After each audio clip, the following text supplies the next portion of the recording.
वो हमारे टेबल में जहाँ कहीं पे भी वो इंफॉर्मेशन है, हर उस टेबल की उस वैल्यू को, उस पार्ट को हमको अपडेट करना पड़ेगा।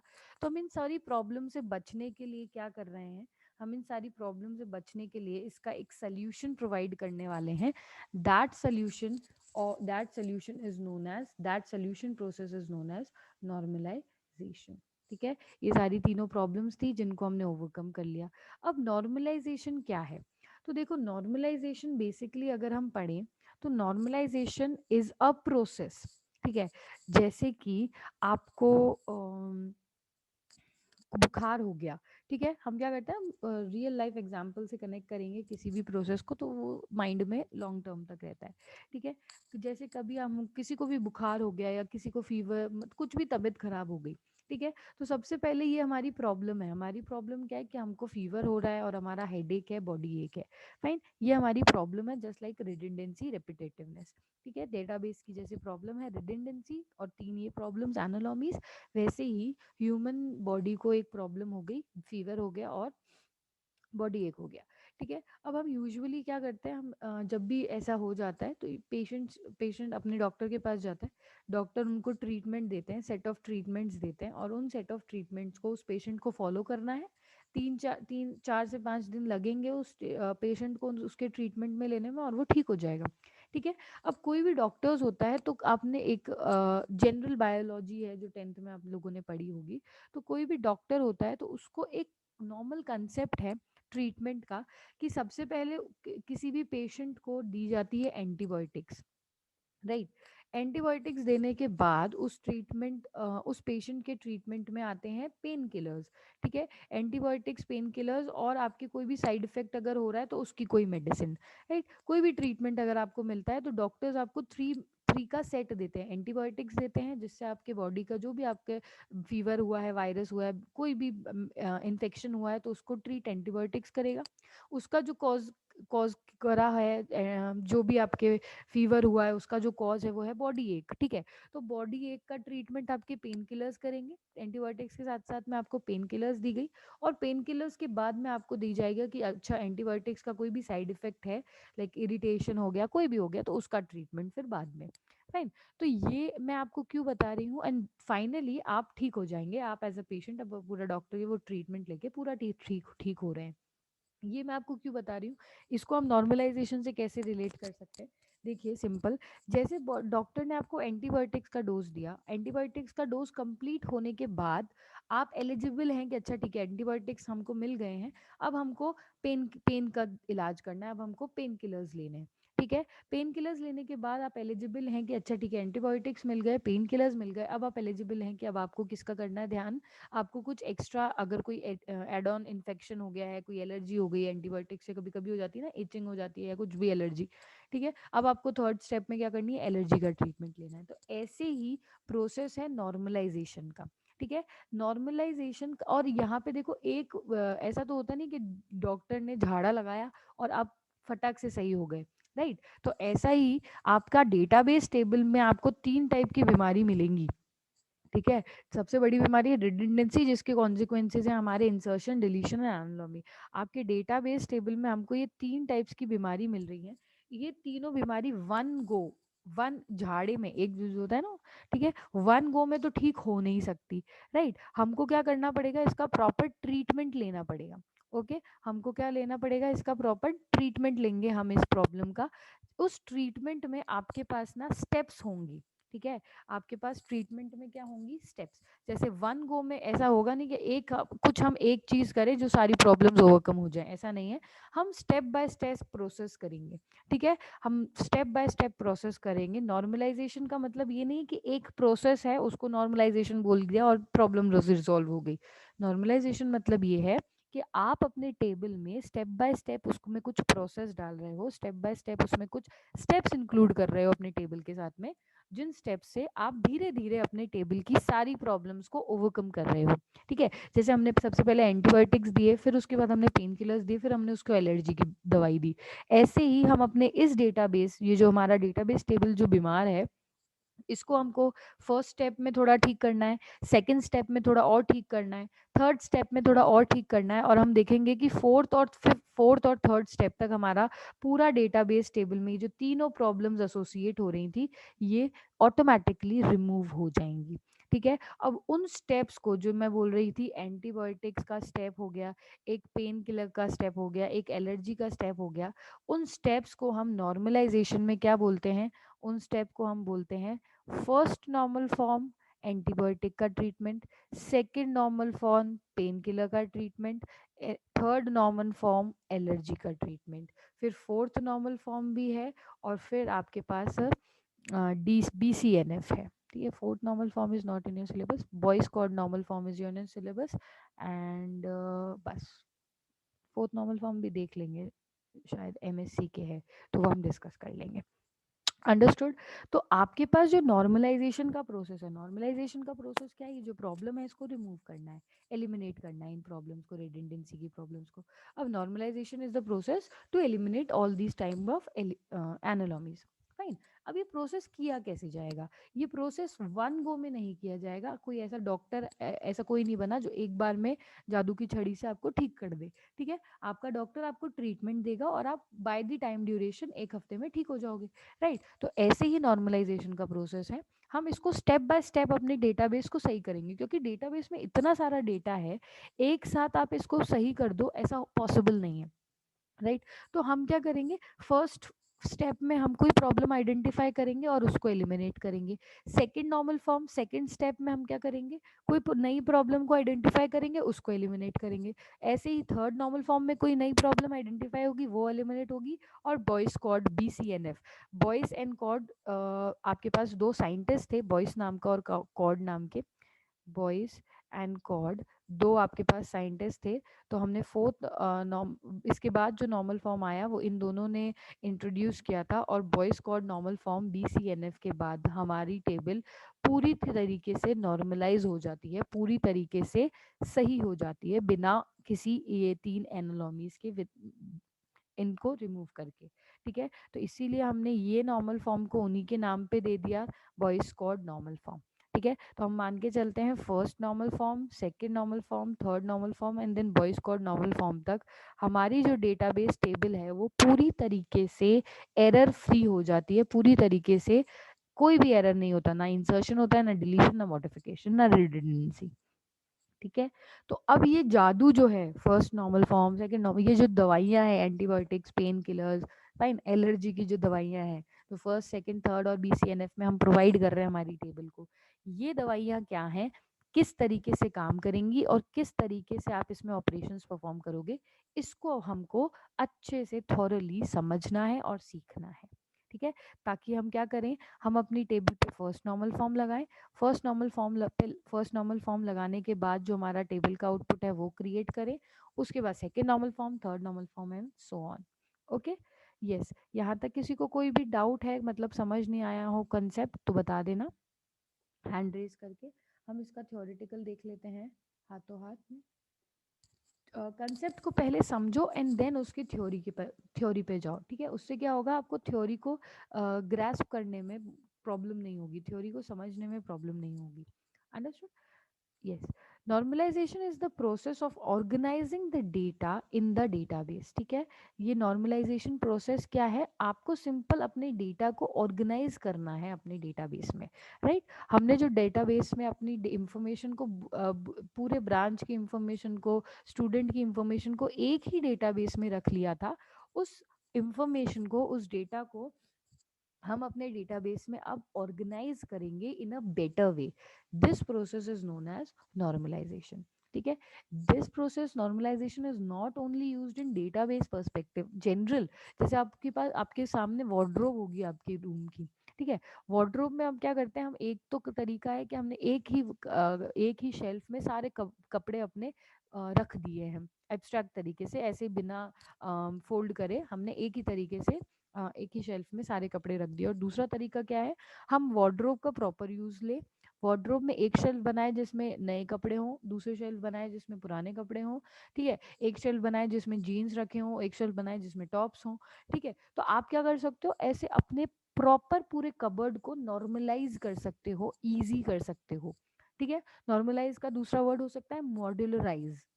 हमने क्या किया, हमने मॉड्यूलर में अपने डिफरेंट डिफरेंट जगह वही है, ठीक है, स्टोरेज कैपेसिटी वही है, आपकी वार्डरोब में ही पहले सामान रखा जा रहा था और आपकी वार्डरोब में ही अब सामान रखा जा रहा है, तरीका अलग हो चुका है। पहले हम एक ही शेल्फ में सारा रख रहे थे और अब हम अलग अलग शेल्फ्स में सारा सामान रख रहे हैं। ठीक है, तो जगह तो वही है, जगह वही है, डेटाबेस ही है, लेकिन आप अपने डेटाबेस में एब्स्ट्रैक्ट तरीके से बिल्कुल बिना दिमाग को यूज करे ऑर्गेनाइज अनऑर्गेनाइज तरीके से आप अपने डेटा को स्टोर कर रहे थे डेटाबेस में। और नॉर्मलाइजेशन प्रोसेस क्या है, वो नॉर्मलाइजेशन एक प्रोसेस है जिसमें हम ऑर्गेनाइज्ड मैनर में अपने डेटा को स्टोर करते हैं डेटाबेस में। ठीक है, और वो ऑर्गेनाइज्ड मैनर आप डिफरेंट डिफरेंट तरीके से यूज कर सकते हो। First normal form, second normal form, ये सारी आपकी जो दवाइयाँ थी, ये सारे जो आपके ट्रीटमेंट्स हैं। Fine, normalisation is use to minimise the redundancy from a relation. ठीक है, जो बेसिक जो मेन एम है इसका वो क्या है नॉर्मलाइजेशन का, to minimise the redundancy from the relation और सेट ऑफ रिलेशंस। आपको क्या करना है, आपके टेबल में जो भी रिडंडेंसी एलिमेंट्स हैं जो रिपीट हो रहे हैं, ठीक है, या सेट ऑफ रिलेशंस, एक रिलेशन हो या मल्टीपल सेट ऑफ रिलेशंस हो, उसमें से जब आपके पास रिडंडेंसी क्रिएट हो रही है, रिडंडेंसी से तीन वेरियस प्रॉब्लम्स क्रिएट हो रही हैं, उनको एलिमिनेट करने के प्रोसेस का नाम है normalization. It is also use to eliminate undesirable characteristics like insertion, updation, deletion, anomalies. ठीक है, अनडिजायरेबल रिडंडेंसी की वजह से जो अनडिजायरेबल कैरेक्टरिस्टिक्स जनरेट हो जाएंगी, हम इंसर्ट नहीं कर पा रहे अपना डेटा, हम अपडेट नहीं कर पा रहे, हम किसी पर्टिकुलर डेटा को डिलीट नहीं कर पा रहे, ठीक है, डिपेंडेंसीज की वजह से, वो सारी प्रॉब्लम्स आपके इस प्रोसेस में एलिमिनेट हो जाएगी। It is also use to eliminate the undesirable process. ठीक है, तो बेसिकली जो भी प्रॉब्लम्स अराइज हुई थी वो नॉर्मलाइजेशन में दवाइयों के हेल्प में, ट्रीटमेंट्स में, first normal form, second, third, इन ट्रीटमेंट्स में आप सबको एलिमिनेट कर दोगे। अब बात आपके सबके दिमाग में आ रहा होगा कैसे हो सकता है ये सब, राइट, तो वही हमको डिस्कस करना है, और वही द मोस्ट इंपॉर्टेंट पार्ट भी वही है। सेकेंड नॉर्मल फॉर्म में क्या होता है, फर्स्ट नॉर्मल फॉर्म में क्या होता है, थर्ड नॉर्मल फॉर्म में क्या होता है, एंड सो ऑन। अब आगे कभी इन फ्यूचर कोई भी एग्जामिनर वाइवा के टाइम पे या आपसे कोई भी करियर रिलेटेड आप कोई इंटरव्यू दे रहे हैं तो नॉर्मलाइजेशन किसी ने पूछा, तो आई होप अब आप लोग प्रॉपर तरीके से जवाब देंगे नॉर्मलाइजेशन होता क्या है। ठीक है, ये रटी रटाई भाषा मत बोलना कब, मतलब और एकेडमिक्स में तो बोलना ही पड़ता है, एकेडमिक्स में तो आपको you need to frame these lines. ठीक है, लेकिन अब जब जनरल बोल रहे हो ना तो आप ट्राई टू अन उसको बिल्कुल अनफेमिलियर तरीके से, आप उसको बिल्कुल जनरल तरीके से एक्सप्लेन करो करते हो कोई भी कंसेप्ट को, तो उसकी प्रॉपर मैसेज जाता है कि हाँ वी नो, पूरा प्रॉपर उसका कंसेप्ट हमको पता है उस पर्टिकुलर टर्म का। लाइक नॉर्मलाइजेशन एक टर्म है, इसका कंसेप्ट आपको पता होगा, आप पूरा प्रॉपर इसको जनरल तरीके से एक्सप्लेन करोगे तब।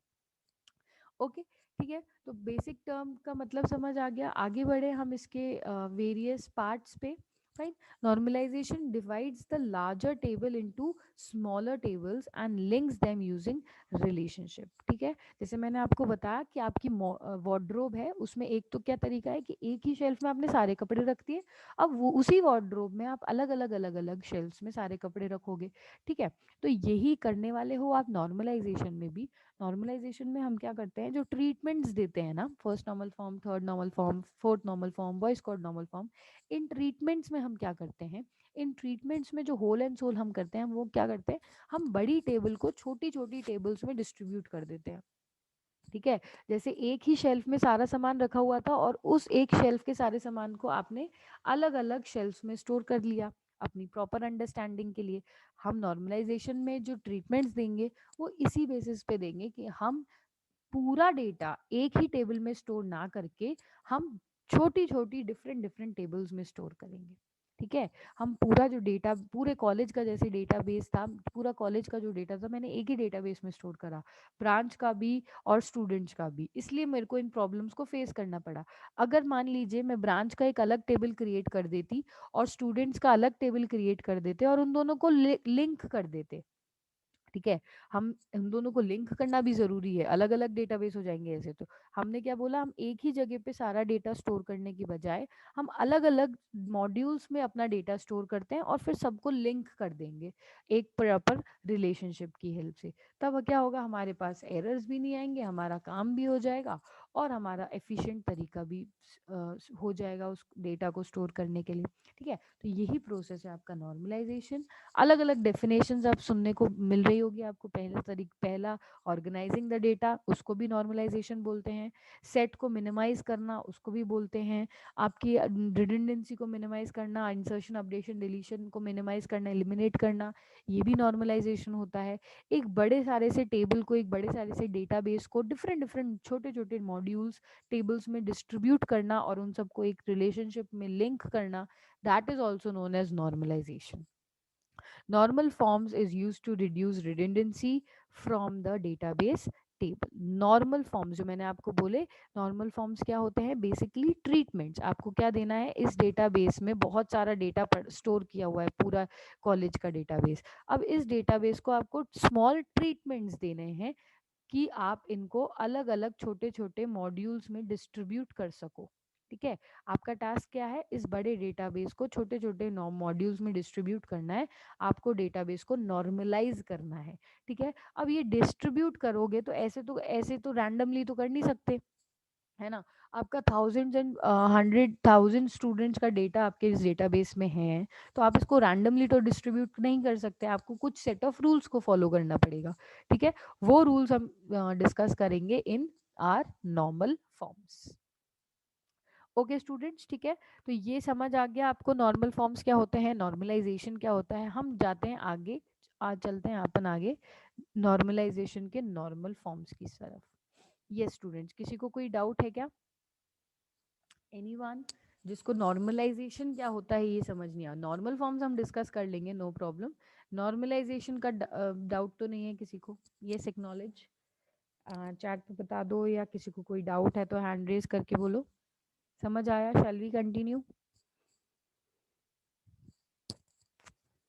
यस. Okay great. चलिए ठीक है, तो हम कंटिन्यू करते हैं. नॉर्मलाइजेशन का प्रोसेस आई होप सबको क्लियर होगा. अब हम आते हैं नॉर्मल फॉर्म्स की तरफ. ठीक है. हम देखेंगे कि how to achieve normal forms. Fine. आपको ये नॉर्मल फॉर्म्स को अचीव कैसे करना है. ओके. कैसे अचीव कर सकते हो इन नॉर्मल फॉर्म्स को, देखो सिंपल है. जैसे मैंने आपको बताया, नॉर्मल फॉर्म नॉर्मलाइजेशन को अचीव करने के लिए आपको, जैसे किसी पेशेंट को सही करना है, उस पेशेंट को सही कैसे करना है, उसको मेडिसिन देके, राइट, उसको कुछ प्रॉपर ट्रीटमेंट देके. तो ऐसे ही हम अपने मेडिसिन देने वाले हैं हमारे डेटाबेस को, प्रॉपर ट्रीटमेंट्स देने वाले हैं अपने डेटाबेस को. हमारे पास ट्रीटमेंट्स के लिए अलग अलग फॉर्म्स हैं. ठीक है. We will discuss 4 normal forms. कौन कौन से वो नॉर्मल फॉर्म्स होंगे हमारे पास में, 4 नॉर्मल फॉर्म्स हम डिस्कस करेंगे.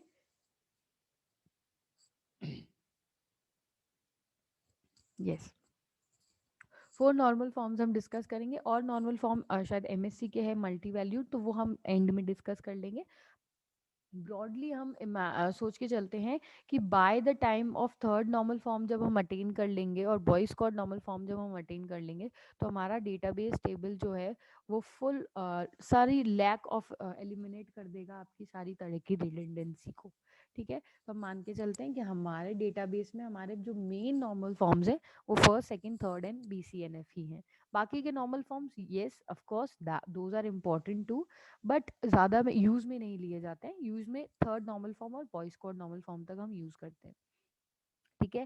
तो यस, अचीव करने के लिए you have normal forms, first normal form, second normal form, third normal form and boy squad normal form.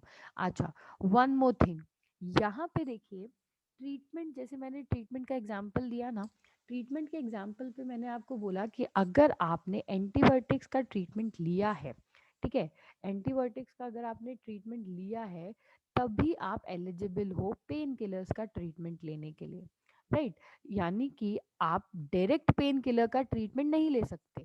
ठीक है. मैं क्या जनरल सिनेरियो में हम ले ही ले लें, हम इसको कनेक्ट कर रहे हैं नॉर्मलाइजेशन से, ठीक है। मैं क्या बोल रही हूँ कि अगर आपने एंटीबायोटिक्स का ट्रीटमेंट लिया है, फिर आप एलिजिबल हो जाते हो पेन किलर्स का ट्रीटमेंट लेने के लिए, फाइन। अगर आपको डायरेक्ट पेन किलर का ट्रीटमेंट चाहिए एंटीबायोटिक से पहले, तो वो आप नहीं कर सकते।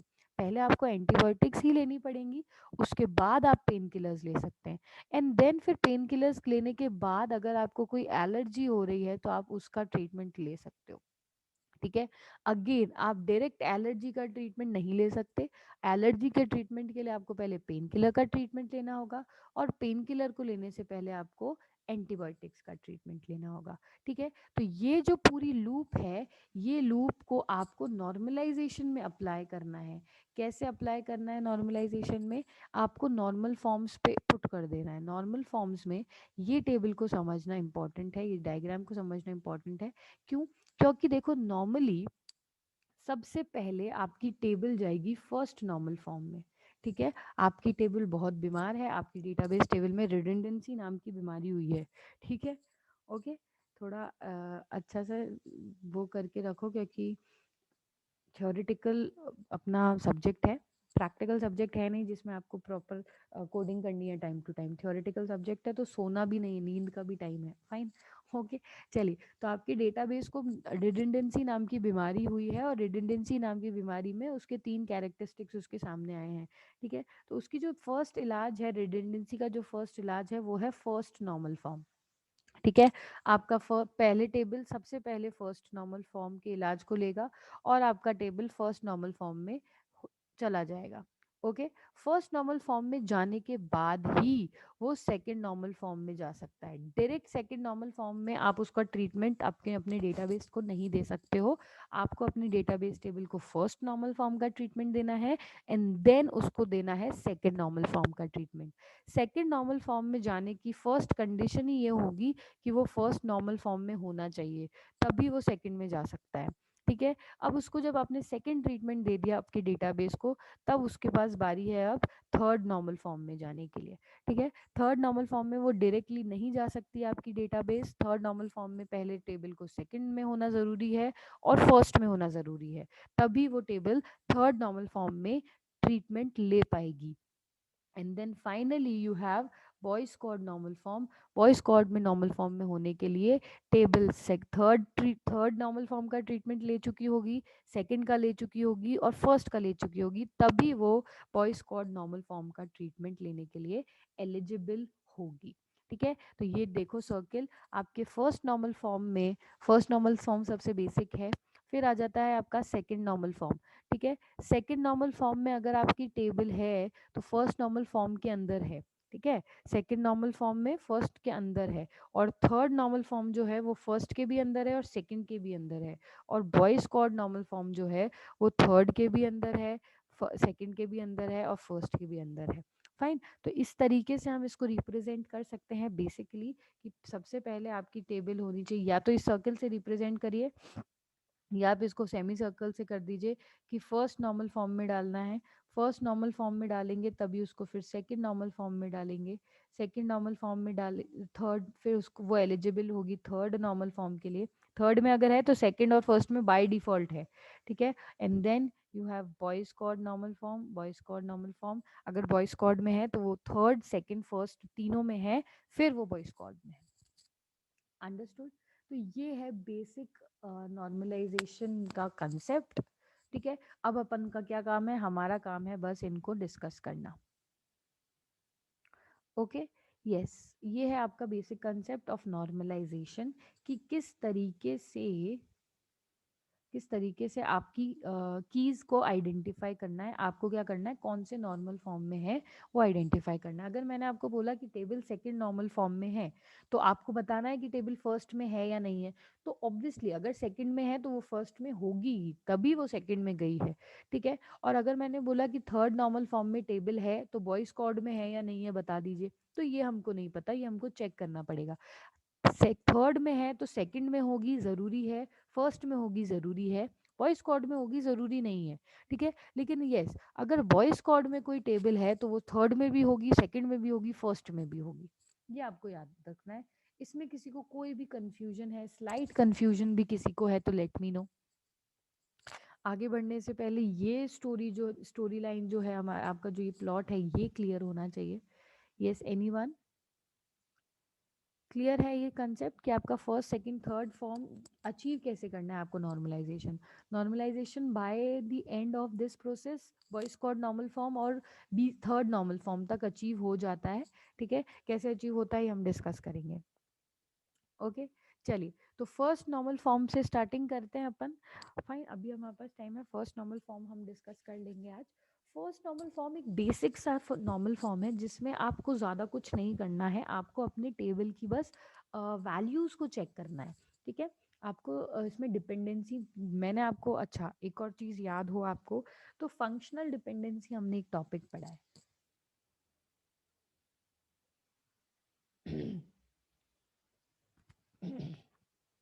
सॉरी, यस, अगर अभी जस्ट इससे पहले हमने एक टॉपिक पढ़ा है फंक्शनल डिपेंडेंसी। ठीक है, फंक्शनल डिपेंडेंसीज क्या होती हैं? बेसिकली कोई भी एट्रीब्यूट किसी दूसरी एट्रीब्यूट पे डिपेंडेंट होती है तो। ठीक है, तो अगर फंक्शनल डिपेंडेंसी क्यों पढ़ी थी हमने, अब हम क्या करने वाले हैं, हम जो हमारे जो नॉर्मल फॉर्म्स हैं उसमें हम फंक्शनल डिपेंडेंसी का यूज लेंगे। ओके, फंक्शनल डिपेंडेंसी का यूज लेंगे। फर्स्ट नॉर्मल फॉर्म एक बेसिक नॉर्मल फॉर्म है, बेसिक ट्रीटमेंट है, जिसमें आप सिंपली क्या चेक करते हो, अपने टेबल की वैल्यूज को चेक करते हो। ठीक है, फॉर इंस्टेंस आपके पास ये टेबल है, एज इन आपको दे दी गई स्टूडेंट टेबल, ये आपको दे दी गई और आपको बोला है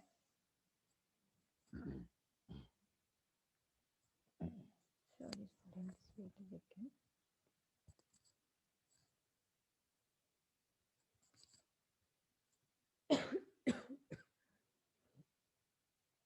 यस, यस, हाँ, तो आपको ये टेबल प्रोवाइड कर दी गई है स्टूडेंट्स नाम की। ठीक है, अब आपको बोला गया है कि इस टेबल को आपको नॉर्मलाइज करना है। राइट, तो अगर कोई भी किसी भी टेबल को आपको नॉर्मलाइज करना होगा तो सबसे पहले आप उस टेबल को नॉर्मल फॉर्म्स में पुट करोगे। ऐसा तो है नहीं कि नॉर्मलाइजेशन प्रोसेस हमने स्टार्ट किया और हमारी टेबल नॉर्मलाइज हो गई, नहीं, हम उसको स्टेप बाय स्टेप क्लियर करेंगे। स्टेप बाय स्टेप क्लियर करने का मतलब क्या है? सबसे पहले आपको उस टेबल को फर्स्ट नॉर्मल फॉर्म में लाना होगा। फर्स्ट नॉर्मल फॉर्म के लिए आपके पास सेट ऑफ रूल्स हैं। ठीक है, हम कह सकते हैं we can say our table is in first normal form if. ठीक है, हमारे पास फर्स्ट नॉर्मल फॉर्म के लिए क्या है? सेट ऑफ रूल्स हैं, और इस रूल्स को अगर टेबल फॉलो कर रही है तो टेबल फर्स्ट नॉर्मल फॉर्म में है। अगर इन रूल्स को टेबल फॉलो नहीं कर रही तो ये टेबल फर्स्ट नॉर्मल फॉर्म में नहीं है, हमको इसको फर्स्ट नॉर्मल फॉर्म में लाना होगा। ठीक है, फर्स्ट इंपॉर्टेंट थिंग जो अब अपन सारे नॉर्मल फॉर्म्स में देखेंगे वो हम ये देखेंगे कि पहले हम देखेंगे कि नॉर्मल उस रिस्पेक्टिव नॉर्मल फॉर्म में होने के लिए टेबल के पास क्या क्या रिक्वायरमेंट्स होनी चाहिए। ठीक है, टेबल को कौन से रूल को फॉलो करना है। ठीक है, हम सबसे पहले उस रूल को चेक करेंगे, उस रूल को डिस्कस करेंगे कौन सा रूल फॉलो होना चाहिए। वो रूल अगर सेटिस्फाई हो रहा है तो वेल एंड गुड, हमारा वो टेबल उस फॉर्म में है। अगर वो रूल सेटिस्फाई नहीं हो रहा है तो हमको उसको उस नॉर्मल फॉर्म में लाना है, वो रूल को सेटिस्फाई करवाना है। ठीक है, तो वो प्रोसेस भी लगेगा।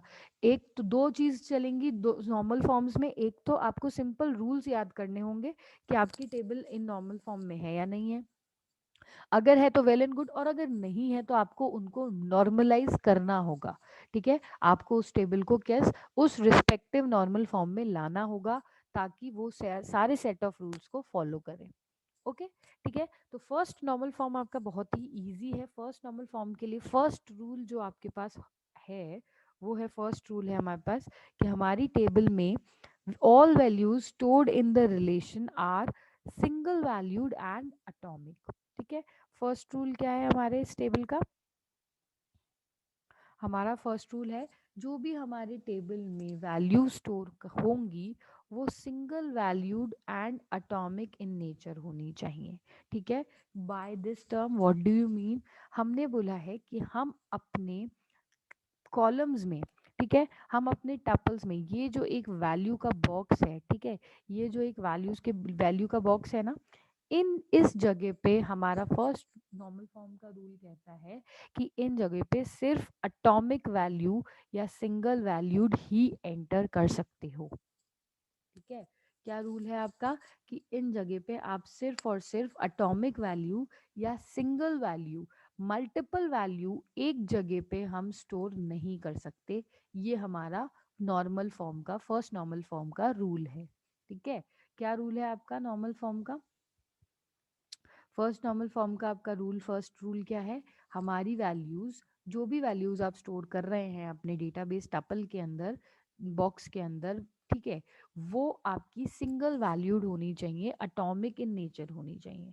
ठीक है, सिंगल वैल्यूड होनी चाहिए, एटॉमिक इन नेचर होनी चाहिए। तो देखिए थॉमस, उर्सुला, ईगर, ये सारी वैल्यूज जो है ये सिंगल वैल्यूड है। ठीक है, लेकिन थर्ड कॉलम जो है आपके पास, नॉलेज का कॉलम, वहां पे आप देख रहे हो वहां पे आपको सिंगल वैल्यूड नहीं है, आपके पास,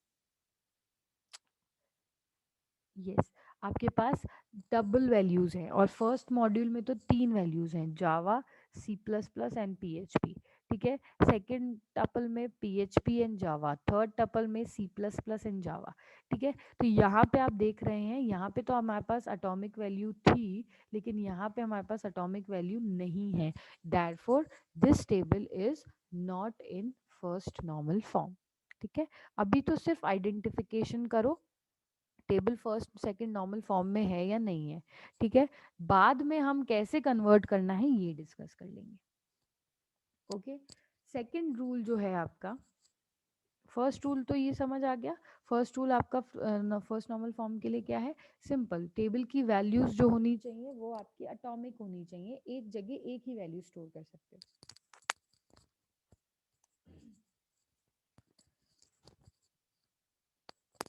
एक्सक्यूज मी, आज थोड़ा पता नहीं क्या गले में खराश चल रही है। हाँ जी, यस, फर्स्ट रूल समझ आ गया। सेकंड रूल जो आपका है फर्स्ट नॉर्मल फॉर्म का, वो फर्स्ट नॉर्मल फॉर्म का सेकंड रूल है, every column should contain same data type. ठीक है, सेकंड रूल क्या कहता है कि आपके हर एक कॉलम में सेम डेटा टाइप की वैल्यूज आप स्टोर कर सकते हो। दैट मीन्स यहाँ पे देखिए फर्स्ट नेम का एक जो कॉलम है, यहाँ पे हमने कैरेक्टर्स स्टोर करे हुए हैं। ठीक है, अब अगर मैं इस पर्टिकुलर कॉलम में इंटीजर्स स्टोर करने लग जाऊं, characters, data types, I hope you all know, सबने पढ़ लिए होंगे डेटा टाइप्स क्या होते हैं। ठीक है, मेमोरी कंटेंट है, कैरेक्टर्स, इंटीजर्स, फ्लोटिंग पॉइंट्स, या लॉन्ग, डबल, ये सारे डेटा टाइप्स हैं आपके। ठीक है, तो हमने बोला कि कोई भी एक हम कॉलम में, किसी कॉलम में सेम वैल्यूज ही स्टोर कर सकते हैं, मल्टीपल डेटा टाइप्स की वैल्यूज हम स्टोर नहीं कर सकते। दैट मीन्स अगर यहाँ पे आप कैरेक्टर स्टोर कर रहे हो तो कैरेक्टर्स ही स्टोर करोगे, इंटीजर आप स्टोर नहीं कर सकते। ठीक है, अगर मैं यहाँ पे एक कॉलम इंसर्ट कर देती स्टूडेंट आईडी नाम का, ठीक है, स्टूडेंट आईडी में मैंने किया 1 2 3, अब इस पर्टिकुलर बार में, इस पर्टिकुलर एट्रीब्यूट में मैं उसका नाम नहीं, कैरेक्टर्स इंसर्ट नहीं कर सकती इस एट्रीब्यूट में। ठीक है, तो मेरा सेकंड रूल क्या है? Every column should contain same data type values. अगर आप इंटीजर्स ऐड कर रहे हो तो थ्रू आउट इंटीजर्स ऐड करोगे, कैरेक्टर्स ऐड कर रहे हो तो through out characters, floating points हैं तो थ्रू आउट फ्लोटिंग पॉइंट्स। ठीक है, उस कॉलम की वैल्यू जो है वो कभी चेंज नहीं हो सकती। That is your second rule of first normal form. बहुत ही इजी रूल्स है होंगे, I hope all of you are getting it. ठीक है, फर्स्ट रूल क्या है कि एक सिंगल वैल्यू जानी चाहिए। सेकंड रूल क्या है कि आपके टेबल में सेम डेटा टाइप की वैल्यू स्टोर करनी चाहिए। और थर्ड एक सिंपल सा रूल और है आपके पास, every column should be given a unique name. ठीक है, कोई भी कॉलम के पास, कोई भी कॉलम का जो नाम है वो सेम नहीं होना चाहिए। फॉर एग्जाम्पल फर्स्ट नेम हो गया, इसका नाम भी हम फर्स्ट नेम ही कर देते। ठीक है, तो ये भी गलत है। हमने क्या बोला कि हर एक कॉलम का एक यूनिक नाम होना चाहिए, सेम नेम्स नहीं होने चाहिए। ठीक है, दैट मीन्स फर्स्ट नेम एक नेम है, सेकंड लास्ट नेम दूसरा कॉलम का नाम है, और थर्ड नॉलेज थर्ड कॉलम का नाम है। इनमें से कोई भी रिपीट नहीं हो रहा है। अंडरस्टूड? तो ये आपका थर्ड मेजर रूल हो गया फर्स्ट नॉर्मल फॉर्म का, यूनिक नेम। यूनिक नेम वाले रूल को सेटिस्फाई कर रही है क्या हमारी टेबल? हाँ जी, बिल्कुल सैटिस्फाई कर रही है थर्ड रूल को, क्योंकि सब तीनों के अलग-अलग नियम हैं, ठीक है। सेकंड रूल को सैटिस्फाई कर रही है कि हमारी टेबल देख लीजिए, सेम डेटा टाइप की वैल्यूज़ इंसर्ट होनी है हर एक कॉलम में। तो यहाँ पे सेम डेटा टाइप चल रहा है, यहाँ पे सेम डेटा टाइप चल रहा है, यहाँ पे भी सेम डेटा टाइप चल रहा है। तो हम कह सकते हैं बिल्कुल कि सेकंड रूल जो है वो भी हमारी टेबल सैटिस्फाई कर रही है। जो फर्स्ट रूल था उसमें थोड़ी गड़बड़ है, क्यों? क्योंकि हमने बोला है फर्स्ट नॉर्मल फॉर्म में टेबल को होने के लिए सिंगल वैल्यूड और एटॉमिक वैल्यूज ये होना ज़रूरी है, और यहाँ पे तो सिंगल वैल्यू नहीं है, यहाँ पे तो हम दो दो वैल्यूज़, तीन तीन वैल्यूज़ एक जगह पे स्टोर कर रहे हैं। इनमें से कोई एक भी रूल सेटिस्फाई नहीं होता है ना, तो टेबल फर्स्ट नॉर्मल फॉर्म में नहीं होगी, ठीक है। एक भी रूल, सारे रूल सेटिस्फाई होने ही चाहिए, मैंडेटरी है। ओके, इसमें ये मत समझना कि कोई एक रूल नहीं भी हो रहा है तो चल जाएगा काम, ऐसा नहीं है, सारे रूल सेटिस्फाई होने ही चाहिए। फाइन, ये तीन रूल्स आपने समझ लिए, और ये भी देख लिया कि इनमें से फर्स्ट रूल जो है वो हमारा सेटिस्फाई नहीं हो रहा है। हमको क्या करना है, इस टेबल को नॉर्मल फॉर्म्स में डालना है, हमको इसको नॉर्मलाइज करना है, फर्स्ट नॉर्मल फॉर्म में डालना है। अब देखिए, आगे जो भी हम नॉर्मल फॉर्म्स पढ़ेंगे ना, उसमें कभी भी आपको नॉर्मल फॉर्म में अगर टेबल नहीं होगी तो उसको आपको नॉर्मल फॉर्म में डालना होगा, राइट। अब उसको नॉर्मल फॉर्म में डालने के लिए आपको क्या करना होगा, जो भी पार्ट, सुनना ध्यान से, जो भी पार्ट आपके नॉर्मल फॉर्म्स के रूल्स को वॉयलेट कर रहा है, उस पार्ट को उठाओ और सही कर दो, ठीक है, उस रूल के अकॉर्डिंग। फाइन, जो भी रूल के, जो भी वॉयलेट कर रहा है, जो भी पार्ट जो जिस भी रूल को वॉयलेट कर रहा है, लाइक फॉर एग्जांपल यहाँ पे हमारा वॉयलेट कर रहा है सिंगल वैल्यूड और एटॉमिक, ठीक है, होना चाहिए और हमारे पास यहाँ पे नहीं है, तो हम क्या कर देंगे, इस रूल के अकॉर्डिंग इसको सही कर देंगे, as simple as that, right. ऐसे ही बाकी सारे नॉर्मल फॉर्म्स में भी करना है आपको। कोई भी कंडीशन सेटिस्फाई नहीं हो रही है अगर उस रूल के अकॉर्डिंग, तो उस रूल के अकॉर्डिंग उसको चेंज कर दो, अंडरस्टूड। उस रूल के अकॉर्डिंग उसको चेंज कर दो। सेकंड थर्ड नॉर्मल फॉर्म्स में आप क्या करोगे वो मैं आपको नेक्स्ट क्लास में बता ही देंगे, डिस्कस करेंगे हम। यहाँ पे आपको सिंपली क्या करना है, अटोमिक नहीं था, अटोमिक करना था, राइट। अटोमिक नहीं था हमारे इस टेबल में और हमको अटोमिक वैल्यूज डालनी है, अटोमिक मतलब सिंगल वैल्यू, ठीक है, डालनी है। तो सिंपल क्या कीजिए, आप इसको टेबल को मॉडिफाई करो, टेबल को मॉडिफाई करके हम अपने टेबल में अब सारी वैल्यूज एटॉमिक स्टोर कर देंगे। यस, ठीक है, टेबल में हमने क्या किया, हमने सारी वैल्यूज को एटॉमिक तरीके से अब स्टोर कर लिया। एटॉमिक तरीके से स्टोर करने का क्या मतलब हुआ, देखो सिंपल, यहाँ पे हमने जो जो पार्ट आपका C++ PHP, ठीक है, PHP जावा, ये आपका एटॉमिक नहीं थे, तो हमने क्या किया, इनको उठाया और अलग अलग सेगमेंट्स में पुट कर दिया। जावा इन दोनों के साथ में एसोसिएट करा एक बार, फिर पीएचपी को एसोसिएट कर दिया और सी प्लस प्लस को एसोसिएट कर दिया। कुछ नहीं कर रहे हैं हम, इसको नॉर्मलाइज कर रहे हैं फर्स्ट नॉर्मल फॉर्म में। कैसे कर रहे हैं, आपके पास प्रॉब्लम थी सिंगल वैल्यूड की, अब सिंगल वैल्यूड की प्रॉब्लम हमने हटा दी, ठीक है। सी प्लस प्लस, जावा और पीएचपी हमने तीनों को उठा के अलग अलग मॉड्यूल्स में, अलग अलग कॉलम्स में, ओ सॉरी, एक ही कॉलम में अलग अलग मॉड्यूल्स में अलग अलग जगह स्टोर कर दिया, ठीक है। ऐसे ही पीएचपी और जावा, यहाँ पे भी दो चीजें थी साथ में, और हमारा रूल क्या कहता है, एक ही होनी चाहिए, तो हमने यहाँ पे भी ये किया। उर्सुला मियर के साथ एक बार जावा स्टोर कर लिया, उर्सुला मियर के साथ एक बार पीएचपी स्टोर कर लिया, ठीक है। वैसे ही यहाँ पे अगेन आपके पास दो वैल्यूज थी एक जगह पे, अब हमने बोला है एक जगह पे सिर्फ एक ही वैल्यू स्टोर कर सकते हैं, तो एक बार ईगर म्यूलर के साथ सी प्लस प्लस की वैल्यू स्टोर कर दी, और एक बार ईगर म्यूलर के साथ जावा स्टोर कर दिया, वैल्यू को पुट कर दिया।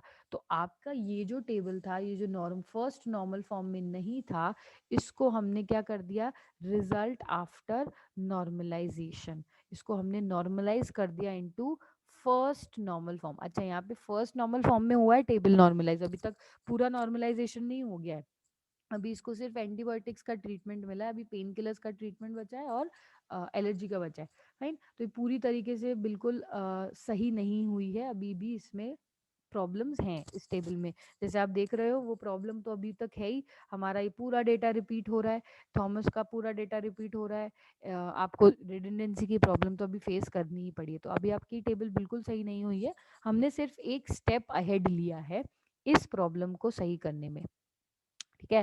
तो ये जो भी डेटा था आपका जो एटॉमिक नहीं था उसको मैंने अब क्या कर दिया, एटॉमिक इन नेचर कर लिया और अपनी टेबल को नॉर्मलाइज कर लिया। फाइन। तो this is your first normal form. First normal form का सिंपल रूल जान गए, single valued atomic, data type same होने चाहिए, यूनिक नाम होना चाहिए। ठीक है, ये है आपका normal table first normal form में। नेक्स्ट क्लास में हम डिस्कस करेंगे about second normal form. First normal form में आपने टेबल इंसर्ट कर दी, फर्स्ट नॉर्मल फॉर्म के बाद आप एलिजिबल हो इस टेबल को सेकंड नॉर्मल फॉर्म में लेके जाने के लिए, फिर फर्स्ट और सेकंड दोनों करोगे तब थर्ड में लेके जाओगे एंड सो ऑन। ओके, ठीक है स्टूडेंट्स, किसी को कुछ पूछना है तो पूछ सकते हैं। Yes, anyone?